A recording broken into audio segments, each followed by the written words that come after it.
Vajiraman Ravi has been still there even during my mains preparation, during both my attempts 2023-24. I started my preparation in 2018 here as a foundation batch student, and finally I'm again back here 6 years later. The life has come full circle finally. I post-graduated actually in year 2018. After that I came to Vajiraman Ravi, as the name has always been there, where I was completely clueless कि क्या करना है क्या नहीं. And that year I think ये join किया test series मैंने, and we had those regular feedback sessions. GS, we had GS. I was enrolled for the GS thing. I had that regular feedback session. After every copy that was checked, we had those mentoring sessions going on. So उससे पता चलता था what is wrong, where I should add on, what is the changes I need to make, etc. So it went like that, and I really scored good in GS. Last year also it was 435 marks in GS 1, 2, 3, 4. Hello everyone, मेरा नाम कशिश खजाना है और 2025 UPSC Indian statistical services में मैंने rank 1 हासिल किया है। मैं अपने बारे में कुछ बताऊं तो मेरी बेसिक स्कूलिंग मेरठ से ही हुई है, 10th और 12th। उसके बाद मेरी graduation BSc honours statistics lady Shri Ram college for women university of Delhi से मैंने की है। 2022 में मैंने पास आउट किया। 2022 में ही मैंने मास्टर्स में एडमिशन लिया था यूनिवर्सिटी ऑफ दिल्ली में स्टैटिस्टिक्स में।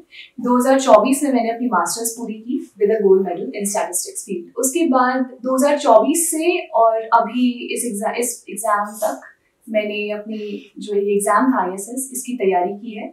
इस तैयारी के दौरान मैंने ऑनलाइन कोचिंग ज्वाइन की थी। दीप इंस्टीट्यूट है एक दिल्ली में, वहाँ से मैंने कोचिंग क्लासेस ली थी। वीकेंड्स पर होती थी उसकी क्लासेस। फिर अगर मैं इस एग्ज़ाम की बात करूँ तो ये एग्ज़ाम बेसिकली हर साल एक बार करवाया जाता है यूपीएससी के द्वारा। जून में इसकी रिटन परीक्षा होती है जो 1000 नंबर की होती है टोटल। फिर इंटरव्यू इसका 200 नंबर का होता है जो रिटन रिजल्ट के कुछ समय बाद वो ले लेते हैं। इसमें इस जो रिटन एग्जाम होता है इसमें 6 पेपर्स होते हैं बेसिकली। पहला पेपर है आपका जनरल इंग्लिश, फिर जनरल स्टडीज, फिर पेपर 1, 2, 3 और 4 ये चारों स्टैटिस्टिक्स फोकस्ड होते हैं। पेपर 1 और 2 ऑब्जेक्टिव पेपर्स होते हैं। पेपर 3 और 4 सब्जेक्टिव पेपर्स होते हैं। चारों स्टैटिस्टिक्स के पेपर 200-200 नंबर के होते हैं और वहीं पर जनरल इंग्लिश और जनरल स्टडीज 100 नंबर के होते हैं। जनरल इंग्लिश और जनरल स्टडीज जो है वो क्वालिफाइंग भी है नेचर में और उनके मार्क्स फाइनली आपके जो टोटल मार्क्स होते हैं उसमें ऐड भी होते हैं, तो इस बात का ध्यान रखें। और अगर मैं अपनी स्ट्रैटेजी की बात करूं तो शुरू करते हैं विद जनरल इंग्लिश, क्योंकि इंग्लिश और जनरल स्टडीज में मुझे लगता है कि ज़्यादा लोग ध्यान नहीं देते हैं क्योंकि इसमें प्रायोरिटी ऑब्वियसली स्टैटिस्टिक्स है। लेकिन मैंने इन दोनों चीज़ों को शुरुआत से ही, जब से मैंने तैयारी शुरू की थी पिछले साल लगभग जून से, तब से ही मैंने इन दोनों चीज़ों को ध्यान में रखा and I was very consistent with both of them. तो इंग्लिश की अगर मैं बात करूँ तो सबसे ज़्यादा इंपॉर्टेंट है आपकी आंसर राइटिंग स्किल्स। आप किस तरह से प्रेजेंट करते हो अपने थॉट्स को, ओपिनियंस को। इस चीज़ पर मुझे एक्चुअली पर्सनली बहुत काम करना पड़ा था क्योंकि मैंने अपनी लाइफ में कभी सच एसेज वगैरह लिखे नहीं है, ना ही मुझे कुछ ज़्यादा इंटरेस्ट रहा है राइटिंग में। तो I was really scared of this. तो मैंने इसकी तैयारी की थी लगभग 2025 में ही। मुझे जब मैंने थोड़ा लिखना शुरू करा तब मुझे एक्चुअल में एक कहते हैं जैसे कि मिरर दिख गया था कि this is where I stand and I really felt quite demotivated at that time कि भाई ऐसे कैसे चलेगा काम। बट देन आई डिसाइडेड कि नहीं, अच्छे से करते हैं इसको। तो 1 महीना मैंने डेली कुछ ना कुछ लिखा। Daily I used to write something. I started with 50 words and then 100 words and 150 words, 200 words, क्योंकि इसमें जो एक सबसे बड़ा ऐसे होता है 30 मार्क्स का, वो आपको 800 वर्ड्स के अराउंड लिखना होता है। तो वहां तक जाने में मैंने बहुत ही छोटे छोटे स्टेप्स लिए और ट्रस्ट मी वो ग्रेजुअल प्रोग्रेशन से होती चली गई चीजें खुद। और मैंने स्टार्ट भी बहुत सिंपल टॉपिक से किया था क्योंकि कुछ टॉपिक्स ऐसे होते हैं जिन पर आपको ज्यादा जानकारी नहीं होती है। कोई विमेन के ऊपर आ जाए बहुत स्पेसिफिक, या फिर और कहीं किसी फील्ड में आ जाए, तो आपको कुछ चीजें पढ़नी पड़ती हैं, उसके लिए कुछ नॉलेज होना चाहिए, कुछ कंटेंट होना चाहिए आपके पास। तो इसीलिए मैंने स्टार्टिंग बहुत बेसिक से की थी जिनके बारे में कोई भी इंसान कुछ भी लिख सकता है। तो मैंने वहां से शुरुआत की। फिर धीरे धीरे आई प्रोग्रेस टुवर्ड्स PYQ के क्वेश्चंस जो होते थे। फिर उनके लिए मैंने एक दिन पहले मैं पूरा पढ़ भी, मतलब अगर मुझे कोई टॉपिक दिख रहा है तो फिर पहले मैं उससे एक दिन पहले मैं सारे आर्टिकल्स पढ़ती थी उससे रिलेटेड, जिससे मेरे पास एक डेटा बैंक कलेक्ट हो जाए या फिर एक इन्फॉर्मेशन मुझे मिल जाए। फिर अगले दिन मैं उसको लिखती थी अपने शब्दों में। तो this is how I worked on it and trust me, it really improved. उसके अलावा अगर मैं बात करूँ तो फिर वोकैबुलरी और इडियम्स जो होते हैं इन पर आप स्टार्टिंग से ध्यान दें। थोड़ा थोड़ा like let's say 5 words in a week and 5 idioms in a week, ऐसे करके शुरू करें, नोट देम डाउन और सेंटेंसेस भी बनाते रहें। ऐसा ना करें कि सिर्फ वर्ड्स का मतलब जान रहे हैं, याद कर रहे हैं, उनके सेंटेंसेस भी बनाएं साथ ही में, जिससे जब आपका एक्चुअल एग्जाम होगा तो वहां पर आपके पास टाइम नहीं रहेगा, आपको 10 से 15 मिनट के अंदर वो पूरी चीज कवर करनी है। You also have to brainstorm at that time. तो इट्स बेटर कि आप अभी से सेंटेंसेस बनाते हुए चलें, आपको आपके दिमाग में सेंटेंसेस के फ्रेमवर्क सेट होते चले जाएंगे, which will really help you. फिर अगर मैं बात करूँ precis writing, I think this was the most high yielding topic, like the question of the whole paper, क्योंकि 30 मार्क्स की होती है और बहुत ही स्कोरिंग होती है। It's really easy. फर्स्ट तो मैं कुछ गलतफहमियां दूर करना चाहूंगी। बहुत लोगों को ये होता है कि प्रेसी का मतलब है कि सिंपली आप कुछ लाइनें उसमें से पिकअप करें जो पैसेज है और उसको लिख दें। एक्चुअली आपको अपने खुद के शब्दों में ये लिखना होता है, अपने, प्लीज आप एग्जैक्टली कॉपी ना करें, और आप कहीं से भी स्टार्ट कर सकते हैं प्रेसी को। जरूरी नहीं कि उसका जो फर्स्ट सेंटेंस है वही आपका फर्स्ट सेंटेंस हो। तो इन चीजों पे ध्यान दें। और दूसरा, आप जब प्रैक्टिस करें प्रेसी राइटिंग की तो वही जो बॉक्स शीट्स होती हैं जो यूपीएससी देता है उसी में लिखें, और ध्यान दें कि आपके जो वर्ड्स हैं वो सेंटर में हो हर बॉक्स के, जिससे मतलब एक प्रेजेंटेशन बहुत ही अच्छी आनी चाहिए, एक क्लैरिटी होनी चाहिए हर शब्द में, जिससे जो चेक कर रहा है उसको दिक्कत ना हो समझने में कुछ भी। फिर उसके बाद लास्ट पार्ट होता है sentence correction. Sentence correction surprisingly इस साल बहुत ही आसान आया था। उसके लिए मतलब आफ्टर दैट पेपर मुझे लगा था कि जो मैंने पढ़ा था उसका एक्चुअली कुछ फायदा नहीं हुआ, बट फिर भी आई वुड सजेस्ट कि अगर आपके पास टाइम है तो फिर आप पढ़ सकते हैं। आप काफी प्रैक्टिस करें। यूट्यूब पे there are lot of videos जो सेंटेंस करेक्शन के ऊपर पड़ी हुई हैं, आप उनको प्रैक्टिस करें। कुछ ऐसे रूल्स जो आपको नहीं पता है इंग्लिश ग्रामर के, आप नोट डाउन भी कर सकते हैं और फिर रिवाइज भी कर सकते हैं। Now let's move on to the second paper of this exam, which is general studies. ये भी काफी लोग एक्चुअली इससे डरते भी हैं, I was one of them, और इस पे ज्यादा ध्यान भी नहीं देते हैं, लेकिन इसको भी आप स्टार्टिंग से लेके चलें। मैंने जनरल स्टडीज का जून 2024 से ही तैयारी शुरू कर दी थी। मैं डेली 2 घंटे देती थी इस सब्जेक्ट को, और मैंने शुरुआत की थी इकोनॉमिक्स से, क्योंकि कुछ बेसिक्स जो फाउंडेशंस हैं जैसे कि नेशनल इनकम एस्टिमेशन हो गया, आप यू कांट एस्केप देम, आप उनसे बच ही नहीं सकते, because at the and official statistics में भी आपको वो काम आएंगी।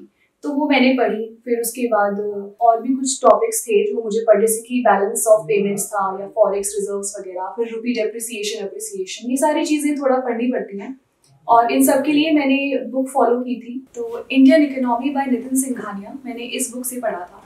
मैं आप लोगों को एज सच ये बुक रिकमेंड नहीं करूँगी, और उसका रीज़न ये है क्योंकि अभी ऑलरेडी इट्स सितंबर, और अगर आप अगले साल परीक्षा दे रहे हैं तो I don't think it's worth your time. लेकिन कुछ कॉन्सेप्ट्स हैं, आप वो यूट्यूब से देख सकते हैं। मृणाल पटेल अकेडमी, अन अकेडमी करके एक चैनल है, आप वहाँ से कुछ कॉन्सेप्ट को सिर्फ अंडरस्टैंडिंग डेवलप करनी है तो आप वहाँ से देखें। और फिर उसके बाद आते हैं ज्योग्राफी पे। ज्योग्राफी एक्चुअली मुझे लगता था कि ज्योग्राफी सबसे ज़्यादा आसान होगी इस सारे उसमें, बिकॉज कुछ बहुत ही बेसिक चीज़ें होती हैं। क्योंकि लास्ट टाइम मैंने जो अटेम्प्ट दिया था जस्ट फॉर द एक्सपीरियंस, उसमें मैं ज्योग्राफी ही कर पाई थी, क्योंकि कुछ पढ़ा तो था नहीं, लेकिन still I could do that, तो I thought it will be easy. लेकिन इस साल ऐसा नहीं था। तो ज्योग्राफी का बेसिक अंडरस्टैंडिंग आप डेवलप करें। मैंने बेसिकली यूट्यूब चैनल मैंने फॉलो किया था, इसमें अन अकेडमी में सुदर्शन गुर्जर करके हैं एक टीचर, वो पढ़ाते हैं ज्योग्राफी। उनकी मैंने एक बेसिक ज्योग्राफी वाली प्लेलिस्ट फॉलो की थी। इसके लिए मैंने छोटे छोटे शॉर्ट नोट्स बनाए थे और वही मैं रिवाइज करती रहती थी। फिर इसके बाद पॉलिटी की बात करें तो इसकी वही स्टैंडर्ड बुक है लक्ष्मीकांत। उसमें मैंने नॉट ऑल द चैप्टर्स, लेकिन देयर वर अ फ्यू, जैसे कि प्रेसिडेंट हो गए, prime minister, fundamental rights, directive principle of state policy, ये सब चीज़ें जो हैं बहुत ही मोटी मोटी, जो पता है कि भाई दीज आर वेरी इंपॉर्टेंट, सिर्फ वही कवर करें और उनके नोट्स बनाएं और रिवाइज करते रहें लगातार। फिर इसके बाद आते हैं history, which is again very vast. तो हिस्ट्री में सबसे ज़्यादा ध्यान दें आप मॉडर्न हिस्ट्री पे, बिकॉज इट इज़ एक्चुअली सबसे ज़्यादा डिटेल्स वाली। और एंशिएंट और मिडिवल हिस्ट्री के लिए मैंने कोई बुक रेफर नहीं की थी, ना ही मैंने कोई यूट्यूब प्लेलिस्ट देखी थी एज सच। मैंने क्या किया था कि मैंने पूरी हिस्ट्री को क्वेश्चन आंसर फॉर्मेट में कवर किया था। मैंने एक एनसीईआरटी की बुक उठाई और उनके जो बैक क्वेश्चंस होते हैं एक्सरसाइजेस में, वो सभी मैंने क्वेश्चंस देखे और मैंने चैट जीपीटी की हेल्प से मैंने उनके आंसर्स फ्रेम करे। मैंने कुछ वेबसाइट्स जो होती हैं आईएएस वाली, जैसे कि वाजीराम और रावी और दृष्टि आईएएस, इन सब में जो कंटेंट पड़ा होता है टॉपिक वाइज, वो मैंने वहाँ से देखकर उनके एक मॉडल आंसर्स जैसे लिख लिए थे और मैं सिर्फ उन्हीं आंसर्स को बार बार रिवाइज करती थी। तो एंशिएंट और मिडिवल का इसी से हो गया था। बाकी मॉडर्न हिस्ट्री की बात करूँ तो फिर उसके लिए मुझे थोड़ा सा डिटेल्ड नोट्स बनाने पड़े थे, वो भी काफ़ी शॉर्ट ही थे लेकिन। और इसमें भी मैंने शायद कोई यूट्यूब प्लेलिस्ट देखा था, मतलब चैनल, अभी मुझे उसका नाम याद नहीं है, but maybe I tell और put it up somewhere in the future. तो this was for the history. अब इसमें क्या होता है कि हम सारे सब्जेक्ट्स पढ़ लेते हैं, लेकिन at the end what matters the most is your presentation in answer writing. By presentation what I mean is that कि हम लिख रहे होते हैं, हमने क्वेश्चन पढ़ा भी नो कि इसमें आंसर क्या आना है, लेकिन हम लिख नहीं पाते हैं एग्जैक्टली, ठीक है। तो उस पर आपको काफ़ी वर्क करना पड़ेगा।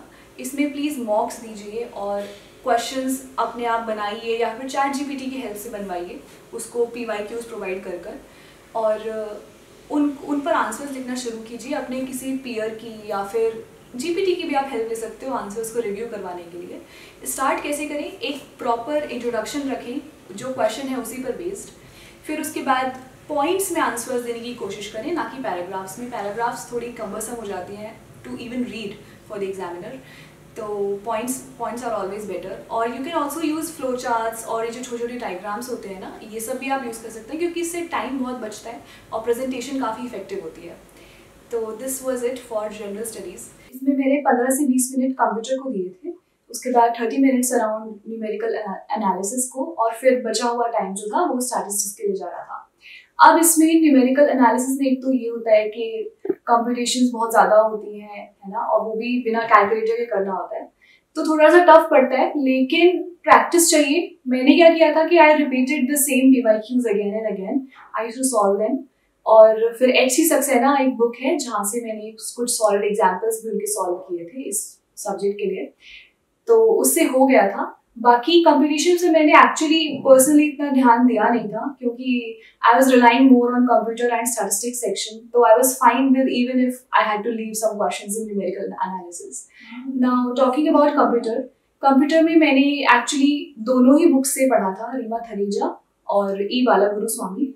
दोनों बुक से पढ़ने का रीजन ये था कि थोड़ी थोड़ी चीजें कुछ मिसिंग है, but if I to suggest to somebody I would say कि one book is more than sufficient. और दूसरी, आप E बालागुरुस्वामी से MCQs प्रैक्टिस कर सकते हैं, उसके बैक एंड एक्सरसाइजेस पे होता है, और रीमा थरीजा आपसे आप थ्योरी कर सकते हैं। उसके अलावा कंप्यूटर के लिए कुछ ऐसी टॉपिक्स थे जो मुझे इंटरनेट वेबसाइट से रेफर करने पड़े थे, वो बुक्स में अवेलेबल नहीं थे, तो उससे हो गया था। बाकी स्टैटिस्टिक्स में यही था, FMS और PYQs। हाँ, एक और चीज़ की मैंने PYQs अगेन, जैसा मैंने बोला कि मैंने रिपीटिशंस बहुत ज़्यादा की थी। I repeated PYQs again and again, मतलब अराउंड 6 टाइम्स मैंने जो पिछले साल के पेपर्स थे वो एज मॉक मैंने दिए थे। बाकी जो मेरे कोचिंग इंस्टीट्यूट के मॉक्स थे मैंने वो काफ़ी सीरियसली अटेम्प्ट किए थे, तो इससे हो गया। इन्फेरेंस मैंने मास्टर्स के दौरान काफ़ी अच्छे से पढ़ा था, तो मुझे इसलिए उतनी डिफिकल्टी नहीं हुई थी। इन्फेरेंस के लिए आप जैम, गेट और नेट, ये जितने भी एग्जाम्स होते हैं, इनके क्वेश्चन पेपर ज़रूर देखें, और जितना आप इनकी प्रैक्टिस कर सकते हैं उतना आपके लिए अच्छा है। और मैंने इनको एक्चुअली काफ़ी वही अगेन रिपीटेड एक्सरसाइजेस की थी। उसके अलावा जो इसमें नॉर्मल डिस्ट्रीब्यूशन बेस्ड क्वेश्चंस होते हैं, दे आर वेरी इंपॉर्टेंट, वो आते हैं हर साल, तो वो आप चाहे सेपरेट नोट्स भी बना सकते हैं उसके लिए, कि कुछ पॉइंट्स हैं जो आपकी मेमोरी में होनी चाहिए, सो दैट आप वहाँ पे टाइम वेस्ट ना करें जाकर। बाकी कुछ टेस्ट है जैसे कि LRT है या फिर NPT हो गया, इन सब चीज़ों पर भी आप पहले से ही अपना आंसर्स इतनी बार प्रैक्टिस कीजिए कि आपकी मेमोरी में वो छप जाए, आपको वहाँ जाके सॉल्व ना करना पड़े, जिससे आपका टाइम बचे। फिर उसके बाद इन्फेरेंस के अलावा मैंने थोड़ा बेजर इन्फेरेंस भी पढ़ा हुआ है वैसे मास्टर्स के दौरान, तो मुझे उसके क्वेश्चंस भी मुझे डुएबल लगते थे and I focused on that. फिर आते हैं लीनियर मॉडल्स पे। लीनियर मॉडल्स के लिए सबसे पहले तो मैंने इकोनोमेट्रिक्स, जो पेपर 3 का पार्ट है, मैंने पहले वो कवर किया था, वो मेरी कोचिंग में ही हुआ था, और उसके बाद मैंने लीनियर मॉडल्स पढ़ा था, क्योंकि इकोनोमेट्रिक्स में ही काफ़ी चीज़ें आपकी कवर हो जाती हैं, लीनियर मॉडल्स में फिर सिर्फ कुछ टॉपिक्स बचते हैं।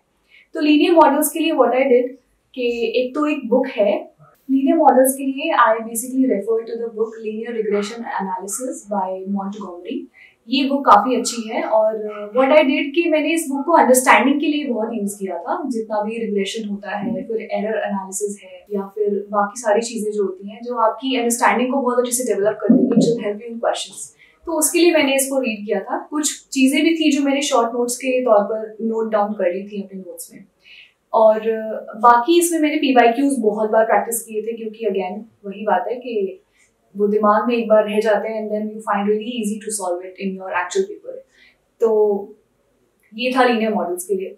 फिर अनोवा इसमें रह जाता है। अनोवा मैंने वही फंडामेंटल्स ऑफ अप्लाइड स्टैटिस्टिक्स है, उस बुक से मैंने उसकी सारी थ्योरी करी थी। एक दो चीज़ें शायद उसमें मिसिंग थी जो मैंने इंटरनेट से सर्च की थी और दे वर इजीली अवेलेबल, तो आप वहाँ से देख सकते हैं।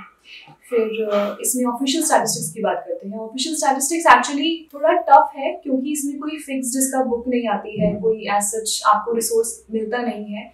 लेकिन ये इंटरव्यू पर्सपेक्टिव से भी और इस एग्जाम में मतलब इस पेपर के पर्सपेक्टिव से भी बहुत इंपॉर्टेंट है। तो मैंने इस पे काफ़ी ध्यान दिया था। मैंने 2 महीने अराउंड इस सब्जेक्ट को दिए थे और मैं इसको वीकेंड्स पे मतलब पढ़ती थी इसको इस तरह से कि जो वेबसाइट्स हैं अलग अलग, मॉस्पी की वेबसाइट है, लेबर ब्यूरो है, ऑफिस ऑफ रजिस्ट्रार जनरल है, या फिर ऑफिस ऑफ इकोनॉमिक ब्यूरो करके है, तो फिर आप वहाँ पे जाएं बार बार और उनकी जो प्रेस रिलीजेस होते हैं उनको पढ़ें। मेरा मानना ये है कि आप किसी और के नोट से बेटर है कि आप उनके एक्चुअल रिलीजेस को पढ़ें, तो आपको बेटर चीज़ें समझ में आएंगी और वो दिमाग में रिटेन रह पाएंगी।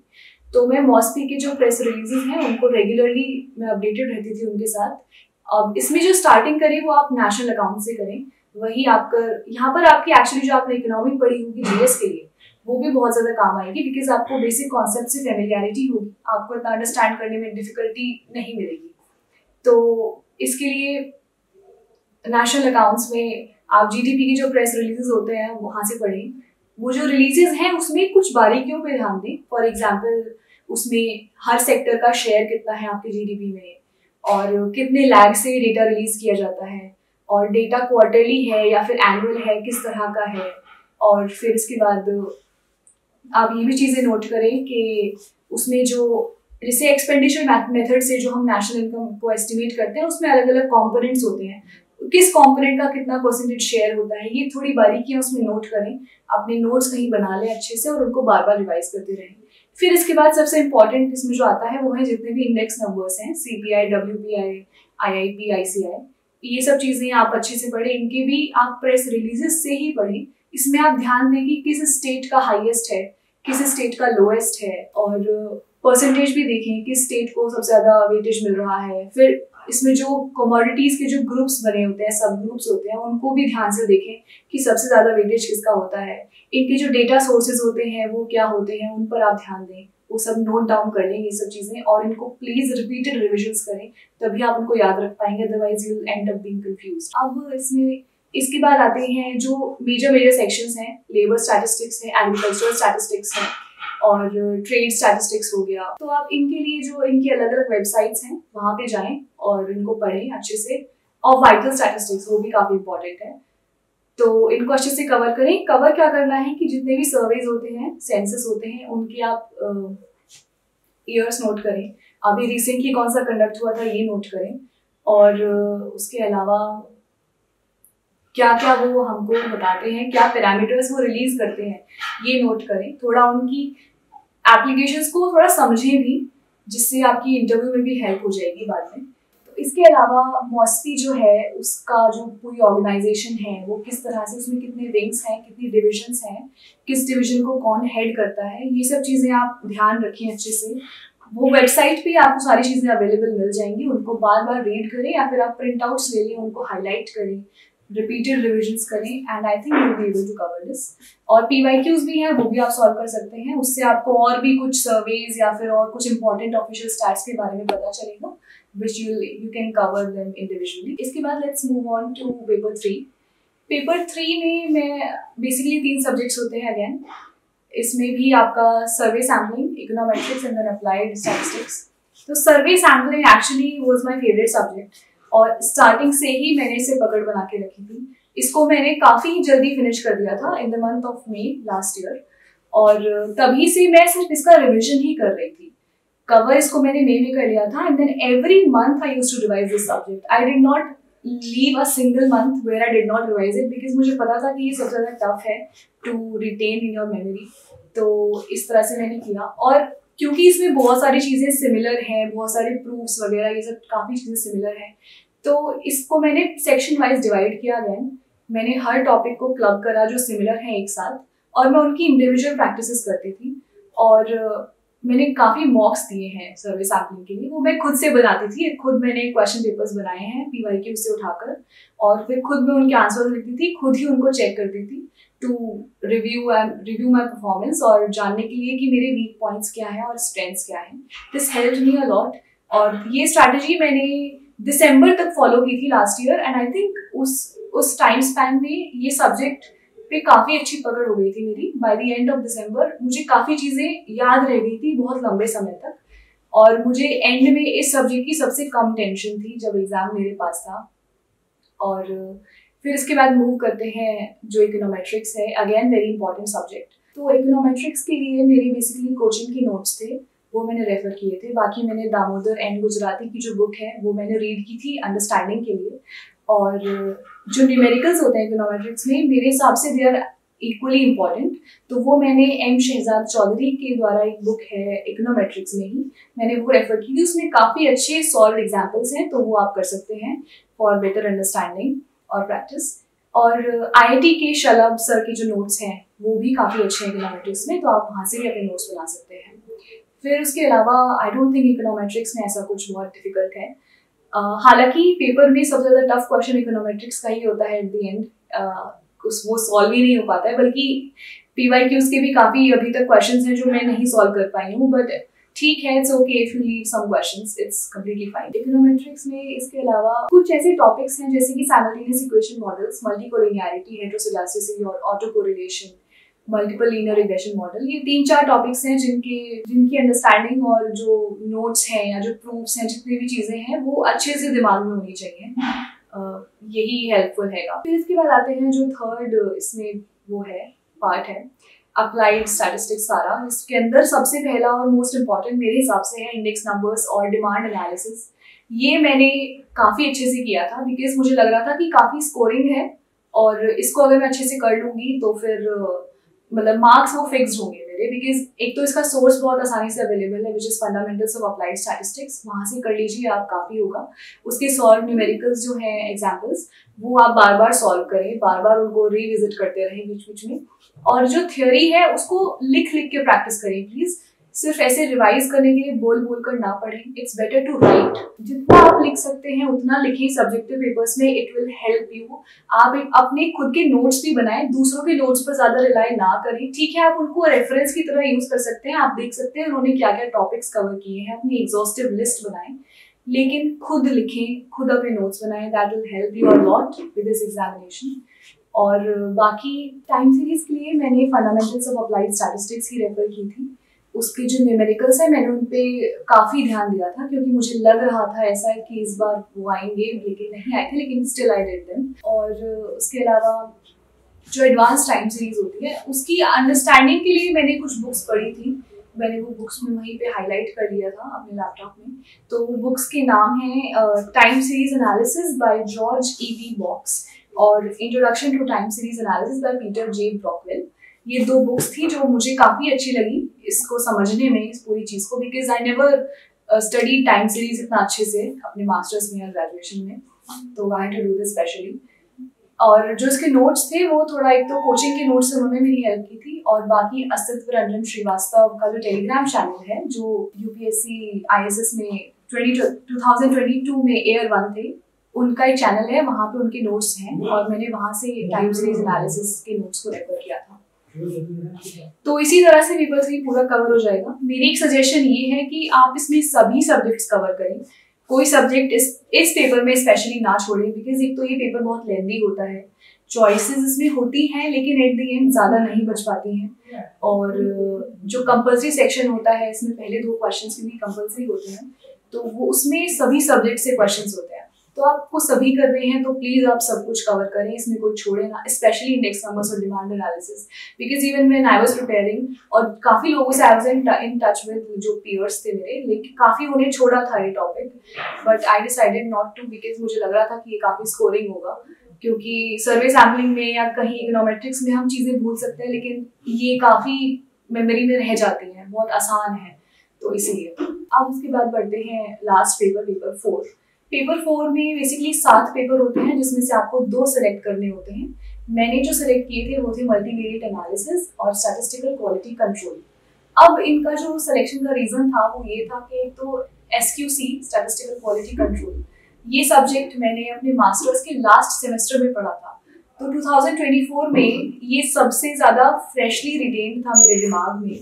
मुझे इसकी चीज़ें काफ़ी अच्छे से दिमाग में मुझे पता थी, याद थी, तो इसीलिए मैंने सोचा कि यही कर लेते हैं क्योंकि आसान होगा, मुझे ज़्यादा मेहनत इसमें और टाइम ज़्यादा नहीं देना पड़ेगा और मैं वही एनर्जी किसी और पेपर में लगा पाऊंगी। उसके अलावा मेरा जो सेकंड सब्जेक्ट है मल्टीवेरिएट एनालिसिस, वो मैंने इसलिए किया था क्योंकि एक तो इसमें न्यूमेरिकल्स काफ़ी ज़्यादा होते हैं, मैथमेटिकल ये सब्जेक्ट है पूरा, तो मुझे लगा कि थ्योरी कम है और काफ़ी जगहों पर ऑलरेडी काफ़ी थ्योरी कर ली है, अंडरस्टैंडिंग हो गई है, इकोनोमेट्रिक्स, टाइम सीरीज, ये सब काफ़ी हैवी सब्जेक्ट्स हो जाते हैं अंडरस्टैंडिंग पर्सपेक्टिव से, तो इसीलिए मैंने MBA चुना कि ठीक है यहाँ पे थोड़ा न्यूमेरिकल्स कर लेंगे तो अलग हो जाएंगी चीज़ें और थोड़ा इंटरेस्ट बना रहेगा। फिर अब इसमें पढ़ाई की बात करें तो SQC के लिए जो बेसिक स्टैंडर्ड सोर्सेज हैं, फंडामेंटल्स ऑफ अप्लाइड स्टैटिस्टिक्स, वो तो पूरी कवर करनी ही है। बाकी थोड़ा और हायर अंडरस्टैंडिंग के लिए मैंने रेफर किया था introduction to SQC by Montgomery, काफ़ी अच्छी बुक है। आप इसके 3-4 चैप्टर्स हैं इसमें जो आप रेफर कर सकते हैं। कुछ एक दो इसमें टॉपिक्स भी हैं जो FAS में नहीं मेंशन हैं, आप इनको वहाँ से पढ़ सकते हैं। और इसके अलावा आई थिंक SQC में ये 2 बुक्स काफ़ी थी, नोट्स का रिविजन था, ज़्यादा इसमें मुझे रिपीटेशंस नहीं करने पड़े थे क्योंकि काफ़ी आसान सब्जेक्ट है ये, इसमें मेरे दिमाग में ऑलरेडी था। तो मल्टीवेरिएट एनालिसिस के लिए मैंने बेसिकली कोचिंग के नोट्स और अपने मास्टर्स के नोट्स दोनों को क्लब किया था, वहाँ से मेरी काफ़ी हेल्प हुई। उसके अलावा मास्टर्स में मैंने सब्जेक्ट को काफ़ी अच्छे से पढ़ा था, स्पेशली जो NPTEL करके यूट्यूब चैनल है, कोर्सेज जो चले थे बीच में IIT द्वारा, तो उन्होंने एक पूरा कोर्स इस पे डाला हुआ है। I am not able to remember the teacher's name but you can search it on YouTube and you find it.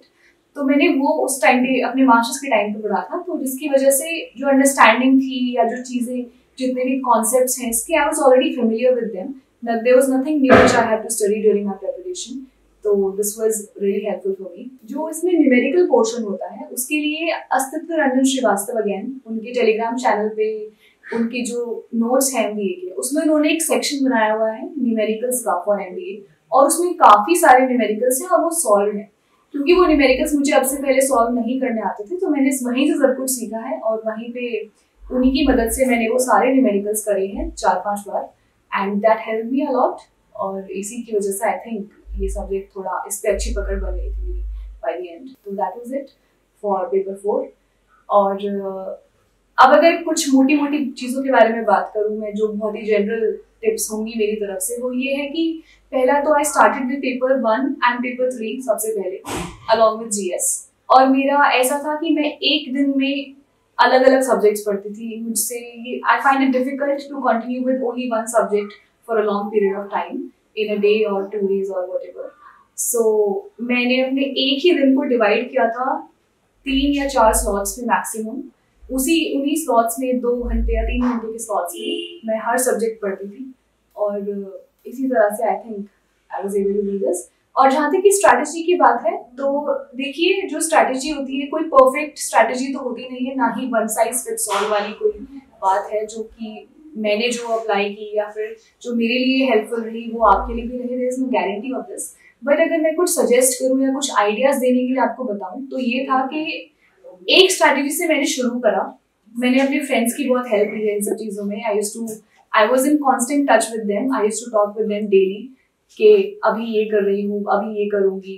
तो एक वो बना रहता है कि हाँ, एक दूसरा पर्सपेक्टिव आपको मिल रहा है कॉन्स्टेंटली, आपको पता चल पा रहा है कि आप कहाँ गलत जा रहे हो, कहाँ सही जा रहे हो।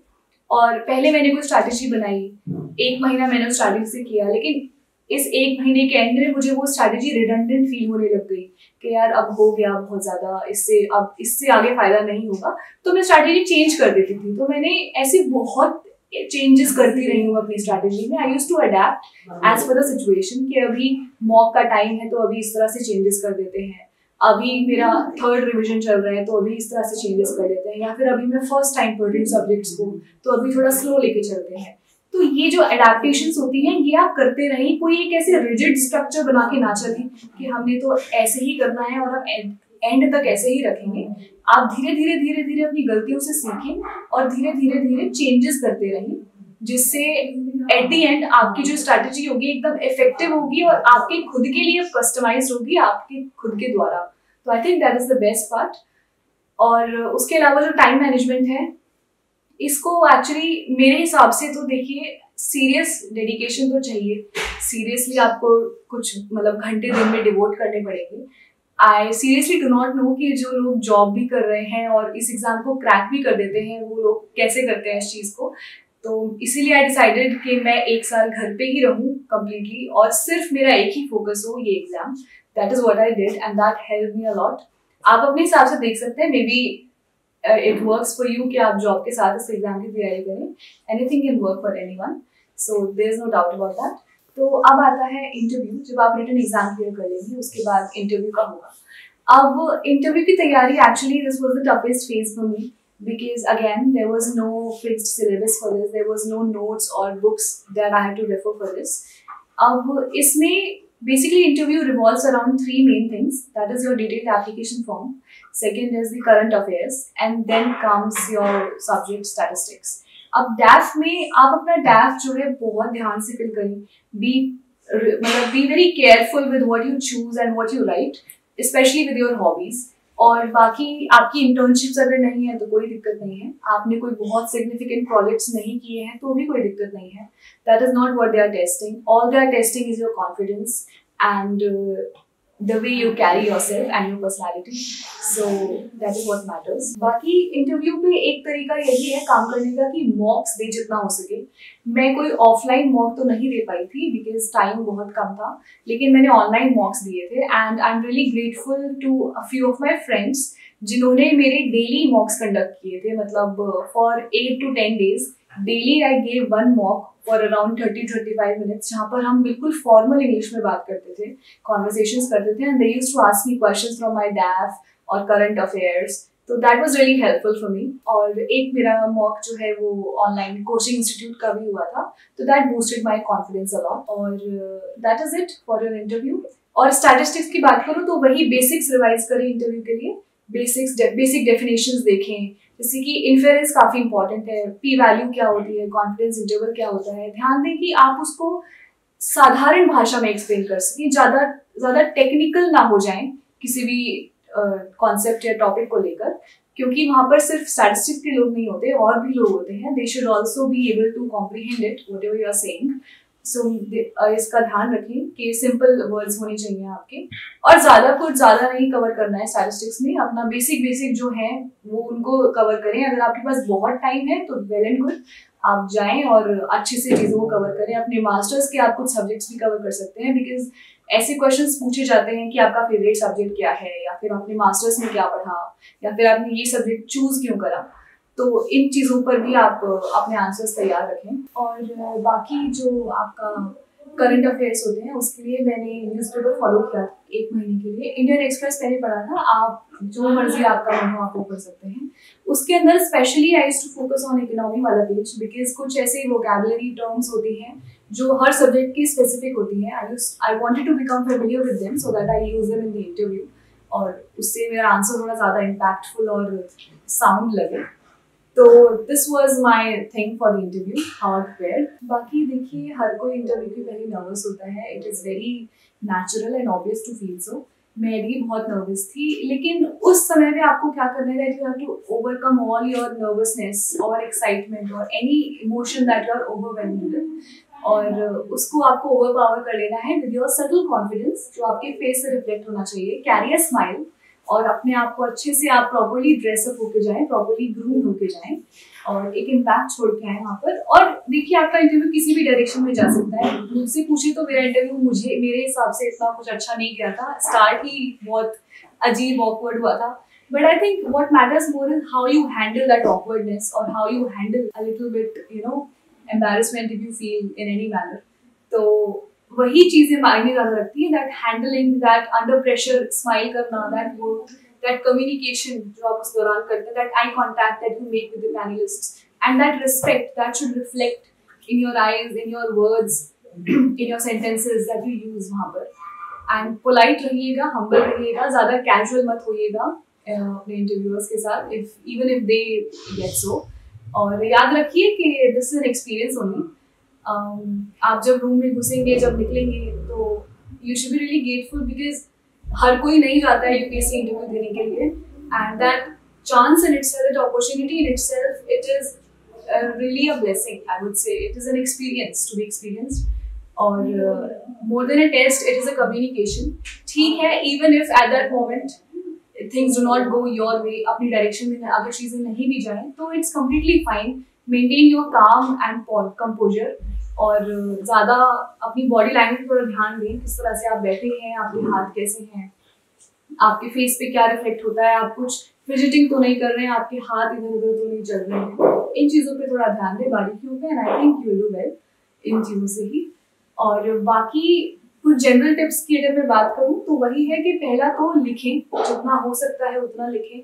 सब्जेक्टिव पेपर्स के लिए आपको लिखना ही है, जनरल स्टडीज और इंग्लिश के लिए भी आपको काफ़ी लिखना है, तो मेक श्योर आप लिखें। और आप अपना एक पेन सेलेक्ट कर लें इंटरव्यू से 1 या 2 महीने पहले, और उसी पेन से आप लिखें जिससे आप फाइनल एग्जाम में लिखेंगे, बिकॉज पेन चेंज करने से भी हैंडराइटिंग पे और स्पीड पे बहुत फर्क पड़ जाता है। और अपने नोट्स बनाएं खुद के, ज़्यादा रिलाई ना करें दूसरों के नोट्स पर, फिर चाहे वो कोई भी हो, अपने कोचिंग हो या कुछ भी, अपने खुद के नोट्स बनाएं। सेल्फ स्टडी पे बहुत ध्यान दें, चाहे आप कोचिंग ज्वाइन कर रहे हो या ना कर रहे हो, self study matters a lot in this. और अपनी स्टैटिस्टिक्स, अगर आप फिलहाल अपनी ग्रेजुएशन में हैं या पोस्ट ग्रेजुएशन में हैं, तो मेक श्योर आप स्टैटिस्टिक्स को अच्छे से समझें, एक्चुअल में उसको पढ़ें, उसको समझें, एक्स्ट्रा बुक्स और रेफरेंसेस देखें, इंटरनेट पे सर्च करें, जीपीटी की हेल्प लें, या फिर अपने प्रोफेसर्स से आप जानकारी लें। जितना ज़्यादा आप नॉलेज गेन करेंगे, trust me, it will never go waste. आपको कहीं ना कहीं वो काम जरूर आएगी। It will either way boost your confidence, वरना आपके डायरेक्ट काम में आ जाएगी। तो these are some basic tips. और दूसरा, one more thing I would like to add, कि जो पीयर्स होते हैं जो आपके साथ तैयारी कर रहे हैं इस एग्जाम की, उन सबसे अच्छे से बनाकर रखें, क्योंकि एक दूसरे के काम बहुत ज़्यादा आते हैं इस तरह से, स्पेशली इन एग्जाम्स में, बिकॉज खुद को एक अकेलापन महसूस होता है कि अरे मैं तो घर पे बैठ के तैयारी कर रही हूँ, कर रहा हूँ, और बाकी सब लोग क्या क्या कर रहे होंगे लाइफ में। तो हो सकता है तो सोशल मीडिया से अवेयर रहिए थोड़ा सा। मैं थोड़ा दूर थी सोशल मीडिया से, बिकॉज वही थोड़ा फोमो हो जाता है कि बाकी लोग जो हैं वो ऐसे ऐसे कर रहे हैं। और जो अपनी तरह लोग हैं जो तैयारी कर रहे हैं एग्जाम की, उनके टच में रहें, उनसे मोटिवेट होते रहें, उनसे क्वेरीज पूछें, आपस में चीज़ें शेयर करें, सोर्सेज शेयर करें। आई वुड ऑल्सो सजेस्ट कि leave no stone unturned in your journey. कुछ भी ऐसी मदद, कोई भी ऐसा इंसान या फिर कुछ भी ऐसा सोर्स जो आपको लगता है कि थोड़ी सी भी हेल्प कर सकता है आपकी, इन एनी डायरेक्ट और इनडायरेक्ट वे, आप उसको प्लीज अप्रोच करें, हेजिटेट ना करें, प्रोएक्टिवली अप्रोच करें, अपनी तरफ से आप कदम बढ़ाएं, अपनी तरफ से आप हस्तक्षेप करें। And I think that is what is needed, your engagement and maximum devotion to this examination. अगर मैं सच में अगर इस एग्जाम को कर सकती हूँ तो मुझे लगता है कोई भी कर सकता है, ट्रस्ट मी।